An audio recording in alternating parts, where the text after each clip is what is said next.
तो बात कर लेते हैं मौसम के मिजाज की, क्योंकि राजस्थान में लगातार मौसम का मिजाज बदल रहा है। अगले 4 दिन आंधी बारिश की संभावना जताई जा रही है।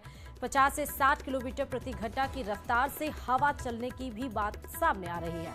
कुछ हिस्सों में हीट स्ट्रेस की चेतावनी है, तो वहीं पर कल शाम प्रदेश के कई हिस्सों में मूसलाधार बारिश भी हुई। राजस्थान में आगामी यानी आने वाले 2 से 4 दिनों के दौरान कई हिस्सों में तेज आंधी और बारिश भी हो सकती है। इस दौरान बीकानेर, अजमेर, जयपुर, भरतपुर, कोटा, उदयपुर और जोधपुर संभाग में के कुछ हिस्सों में तेज मेघ गर्जन के साथ साथ 50 से 60 किलोमीटर प्रति घंटा की रफ्तार से आंधी भी चल सकती है। कल शाम से प्रदेश के कई हिस्सों में मध्यम से भारी बारिश दर्ज हुई है। 4 जून तक कुछ क्षेत्रों में बिजली गिरने और भारी बारिश की संभावना है।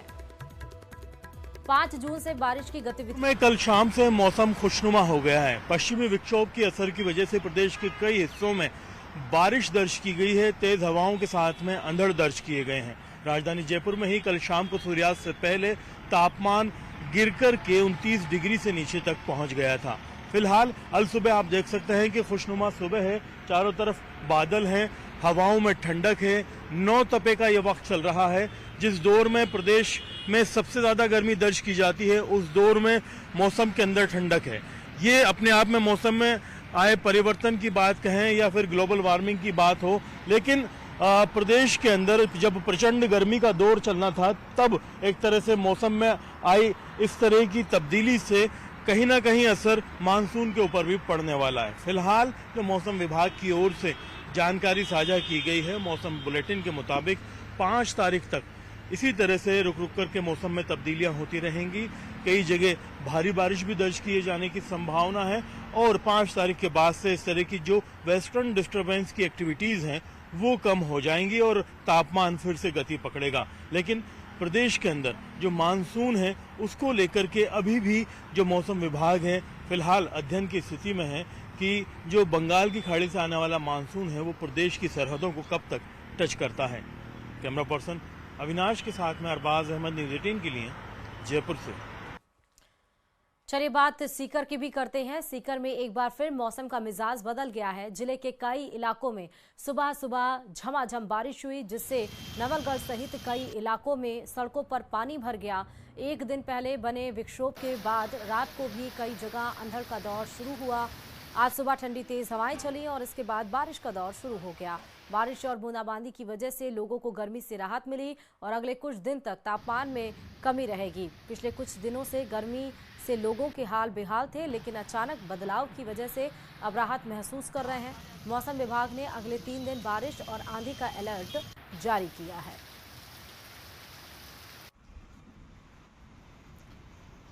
तो कई इलाकों में झमाझम बारिश की सीधे तस्वीरें आपको दिखा रहे हैं।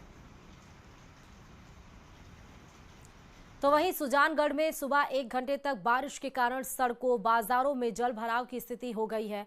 शहर के गांधी चौक, बाजारों, बाईपास रोड, नालियां, बास, जमालपुरा आदि क्षेत्रों में पानी भर गया है, जिसके कारण वाहन चालकों, आम लोगों को दिक्कतों का सामना करना पड़ा।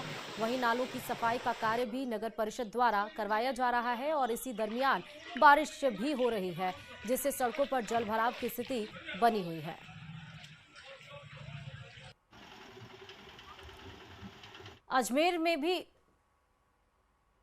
अजमेर का भी हाल कुछ ऐसा ही रहा। यहां भी मौसम करवट बदलते हुए नजर आया। तेज हवाओं के साथ बारिश का दौर यहां पर शुरू हो गया। लोगों को भीषण गर्मी से राहत मिली, तो वहीं पर्यटक स्थलों पर भी लोग घूमने पहुंच रहे हैं। मौसम विभाग द्वारा पहले ही 2 दिन बारिश और आंधी का अलर्ट जारी किया गया है। आसमान में काले बादल छाए हुए हैं, जिस तरह तस्वीरों में आपको नजर आ रहा है। भीषण गर्मी से राहत और मौसम सुहाना हो गया है। देखिए अजमेर की ये सीधे तस्वीरें आप देख सकते हैं। जिस तरह से देखिए अचानक से कैसे मौसम ने करवट बदला और तेज गर्मी से राहत यहाँ पर अजमेर वासियों को नजर आ रही है।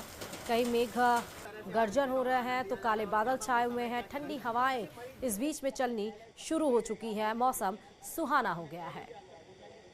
अजमेर में 9 तपा का आखिरी दिन अचानक मौसम के मिजाज में परिवर्तन देखने को मिला है। इस वक्त हम आना सागर के सर्किट हाउस पर खड़े हैं, जहां का नज़ारा मैं सीधे आपको दिखाना चाहूँगा। ये आना सागर चौपाटी है, जहां पर आसमान में घना जो है बादल छाए हुए हैं, काले बादल जो हैं पूरा मंडरा रहे हैं और रिमझिम बारिश का दौर जो है अजमेर में शुरू हो गया है। मौसम विभाग ने पहले ही 2 दिन की चेतावनी दी थी कि भाई अजमेर में और अजमेर के अलावा अन्य जिलों में जो है मौसम में परिवर्तन होगा। तो इस गर्मी के बीच आम जनता को हालांकि राहत मिली है और जो है रिमझिम बारिश का दौर वो है जो शुरू हो गया। तो ये पूरे शहर का नज़ारा यहाँ से दिखाना चाहूँगा और रिमझिम जो बारिश है वो बादलों के साथ यहाँ पर आ रही है और गर्मी के बीच राहत जो है वो लोगों को मिली है। ठंडी हवाएं हैं वो शुरू हो गई हैं, तेज आंधी के साथ ठंडी हवाएं हैं वो यहाँ पर देखी जा सकती है और आम जनता जो है इस मौसम का आनंद भी उठाती हुई नजर आ रही है। अब बारिश जो है अचानक जो है तेज हो चुकी है और बारिश का आनंद लेने के साथ साथ जो लोग हैं वो अलग अलग पर्यटक स्थलों की ओर भी जाने लगे हैं, क्योंकि गर्मी से लोगों को राहत मिली है। गर्मी को देखते हुए लोग जो है अलग अलग पर्यटक स्थल, चाहे चौपाटी की बात करें चाहे अलग अलग स्थान हैं, वहां पर पहुंचे और इस मौसम का जो है आनंद उठा रहे हैं। कैमरा पर्सन कुशल सेन के साथ अशोक सिंह, न्यूज़ 18 अजमेर।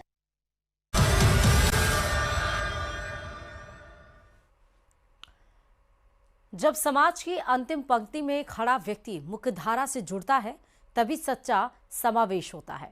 प्रधानमंत्री मोदी की अगुवाई में पिछले 11 वर्षों में सरकार ने उन करोड़ों लोगों की सुध ली है जिन्हें दशकों तक नजरअंदाज किया गया।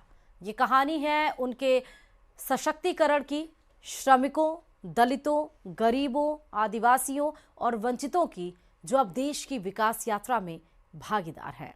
देखिए रिपोर्ट। मैं नरेंद्र दामोदर दास मोदी ईश्वर की शपथ लेता हूं कि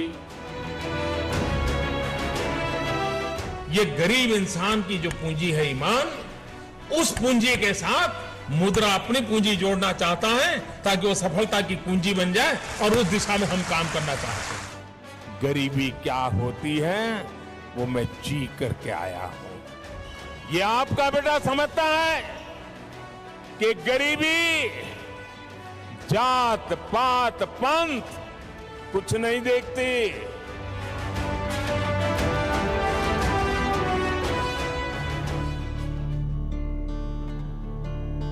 ये कहानी है सेवा की,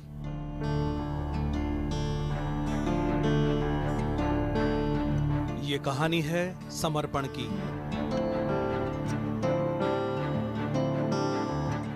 ये कहानी है उस सुलझे हुए नजरिए की जिसने संवैधानिक हक को हर दरवाजे तक पहुंचाने का काम किया है। मालूम है मैं क्यों आया हूं आपके घर? है मेरा मालूम है? ऐसा है कि हमने देश में 10 करोड़ घरों में ये गैस का सिलेंडर दिया।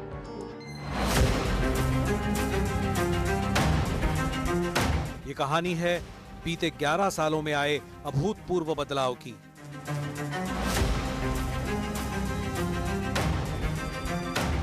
ये कहानी है नरेंद्र दामोदर दास मोदी के संकल्पों की। पिछले 8 वर्षों से देश के इंफ्रास्ट्रक्चर पर अभूतपूर्व काम हो रहा है।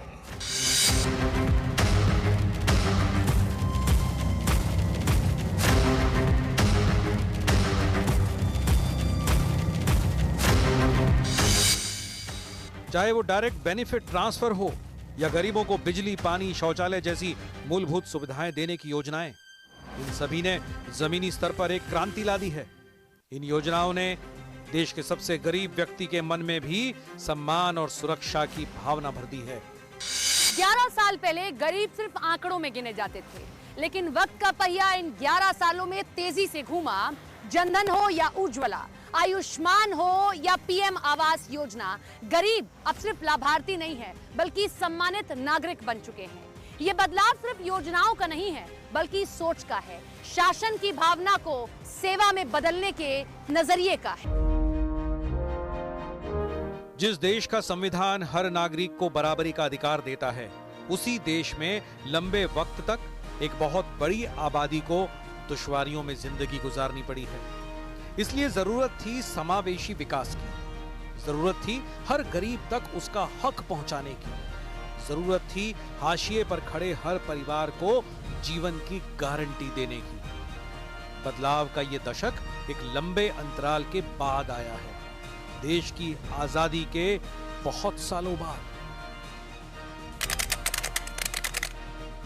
पहली बार शपथ लेते ही नरेंद्र मोदी सरकार ने विकास के उस मॉडल को अपनाया जिसकी रूपरेखा बहुआयामी थी। पानी, बिजली, स्वास्थ्य सेवाएं, शौचालय, एलपीजी सिलेंडर, शिक्षा, बैंक खाता, एटीएम कार्ड, लोन, बीमा, पेंशन।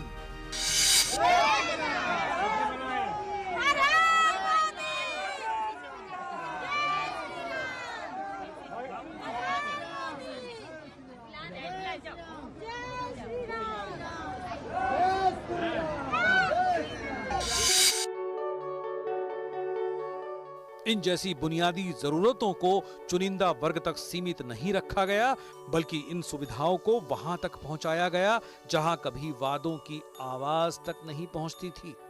यानी बीते 11 सालों में हर भारतीय को सशक्त बनाने के लिए कल्याणकारी योजनाओं की न सिर्फ शुरुआत की गई, बल्कि उन्हें सफलतापूर्वक लागू भी किया गया। गरीब इंसान की जो पूंजी है ईमान, उस पूंजी के साथ मुद्रा अपनी पूंजी जोड़ना चाहता है ताकि वो सफलता की पूंजी बन जाए, और उस दिशा में हम काम करना चाहते हैं। प्रधानमंत्री नरेंद्र मोदी की नीतियों ने समावेशी सशक्तिकरण का वो नक्शा खींचा है जिसने विकास के नए आयामों को गढ़ा है। मुद्रा योजना, स्टैंड अप इंडिया, इन जैसे कार्यक्रम वंचित वर्गों से आने वाले युवाओं को उद्यमी बना रहे हैं। मुद्रा योजना के तहत दिए गए 52 करोड़ से ज्यादा ऋणों में 51% ऋण SC, ST और OBC वर्गों के उद्यमियों को मिले हैं। यानी हर किसी के लिए बराबरी का हक, हर किसी को आजादी से जीने का हक, हर दरवाजे तक सीधी मदद। पिछड़ी जनजातियों के सैकड़ों गांवों में हर घर नल से जल पहुंचा है। साथियों, जिनको किसी ने नहीं पूछा, मोदी उनको पूजता है। वक्त की मार और राजनीतिक नाकामियों ने जिस वर्ग को उठने का मौका नहीं दिया, उस वर्ग को मोदी सरकार ने न सिर्फ अवसर दिए, बल्कि उन्हें समाज की मुख्य धारा में लाने की कोशिश भी की और उनकी मदद भी कर रहे हैं।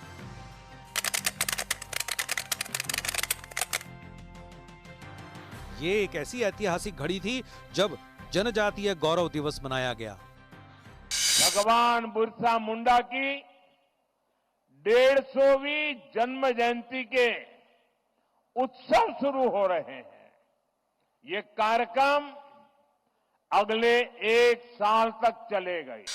गुजरातना कुल 8,454 लाभार्थियों पैकी 4 ने आज आंकड़े इस बात की गवाही देते हैं कि नरेंद्र मोदी सरकार के इन 11 सालों में कई क्रांतिकारी योजनाओं का सीधा लाभ गरीब तबके तक पहुंचाने का काम किया गया है। मसलन प्रधानमंत्री गरीब कल्याण योजना के तहत 81 करोड़ लोगों को मुफ्त अनाज दिया गया है। 15 करोड़ से ज्यादा घरों तक हर घर जल योजना के तहत नलों से जल पहुंचाया गया है। प्रधानमंत्री आवास योजना के तहत 4 करोड़ से ज्यादा मकानों का निर्माण किया गया है। स्वच्छ भारत मिशन के तहत 12 करोड़ शौचालयों का निर्माण। पीएम स्वनिधि योजना के जरिए 68 लाख रेहड़ी पटरी वालों को लोन। मोदी सरकार की इन नीतियों ने लोगों को न सिर्फ प्रेरित किया है, बल्कि आगे बढ़ने की एक नई दिशा भी दी है। कोरोना काल का वो दौर याद कीजिए जब देश ही नहीं, दुनिया महामारी की चुनौतियों से जूझ रही थी। आंकड़े बताते हैं कि कोविड लॉकडाउन के दौरान 20 करोड़ महिलाओं को नकद सहायता दी गई। इस चुनौती भरे वक्त में श्रमिकों के लिए विशेष सहयोग किया गया। जिन कर्मचारियों की मासिक आय 15,000 रुपए से कम थी, उनके EPF खाते में सरकार ने वेतन का 24% योगदान दिया। 2019-20 से 2024-25 के बीच EPFO ने 2.56 करोड़ श्रमिकों को 54,200 करोड़ रुपए से ज्यादा की राशि बांटी, जिस वजह से आर्थिक संकट के वक्त आत्मनिर्भरता और सामाजिक सुरक्षा तय हो सकी। इस दौरान मोदी सरकार के इरादों ने बदलाव की उस बयार को महसूस कराया है जिसके लिए देश के वंचित वर्गों ने बहुत लंबा संघर्ष किया है। સારું આવ્યો છે અને ગીત પણ અમને મળી ગયું છે, લાઇટ મળી ગઈ છે, પાણીની વ્યવસ્થા અમારે થઈ ગઈ છે, બધું અમને કમ્પ્લીટ સુવિધા મળી છે અને હવે અમે પણ इसे ऐसे भी समझा जा सकता है कि इन 11 सालों में स्टैंड अप इंडिया योजना के तहत SC/ST वर्ग को 14,700 करोड़ रुपए से ज्यादा का लोन दिया जा चुका है। मौजूदा वक्त में 60% से ज्यादा मंत्री SC/ST और OBC वर्ग से आते हैं। 2014 के बाद से एकलव्य मॉडल आवासीय स्कूलों की संख्या में 4 गुना इजाफा हुआ है, जबकि 112 जिलों ने अपने अपने राज्य के औसत विकास दर को पार किया है। सरकार की नीतियों से यह तय हुआ कि बुनियादी जरूरतें जो कभी सुविधा की सियासत की भेंट चढ़ती रहीं, वो जरूरत न सिर्फ पूरी हो बल्कि हर घर तक उनकी पहुंच आसान हो। गैस कनेक्शन, बिजली कनेक्शन, नल का जल, ये वही सुविधाएं हैं जिन पर लंबे वक्त तक राजनीति तो हुई, लेकिन इन्हें घर घर तक पहुंचाने की कोशिश कई दशकों तक अधूरी रही। लेकिन अब मोदी सरकार की अगुवाई में यह राजनीतिक नजरिया बदल रहा है। इन 11 सालों में नरेंद्र मोदी सरकार ने कई मील के पत्थरों को छुआ है। आंकड़े बताते हैं कि इस दौरान 52.22 करोड़ जन धन खाते खोले गए। लगभग 51 करोड़ लोगों को पीएम सुरक्षा बीमा योजना के तहत जोड़ा गया। 23.64 करोड़ लोग पीएम जीवन ज्योति बीमा योजना से जुड़े। 77 करोड़ से ज्यादा आयुष्मान भारत हेल्थ अकाउंट बने। डायरेक्ट बेनिफिट ट्रांसफर के जरिए 43.8 लाख करोड़ से ज्यादा की राशि सीधे लोगों के खाते में ट्रांसफर की गई। सौभाग्य योजना के तहत 100% इच्छुक परिवारों तक बिजली पहुंचाई गई, जबकि उज्ज्वला योजना ने 10.33 करोड़ से ज्यादा LPG कनेक्शन दिए हैं। साथ ही पिछड़ा वर्ग आयोग को भी संवैधानिक दर्जा दिया गया है। यानी नरेंद्र मोदी सरकार के इन 11 सालों के कार्यकाल ने सकारात्मक बदलाव का न सिर्फ एक नया मुकाम हासिल किया है, बल्कि वंचित और गरीब तबके को समाज की मुख्य धारा से जोड़ने का काम भी किया है। सरकार की ये नीति साफ करती है कि सबका साथ, सबका विकास का जो मंत्र दिया गया, उसका असर लोगों के जीवन पर साफ साफ दिख रहा है।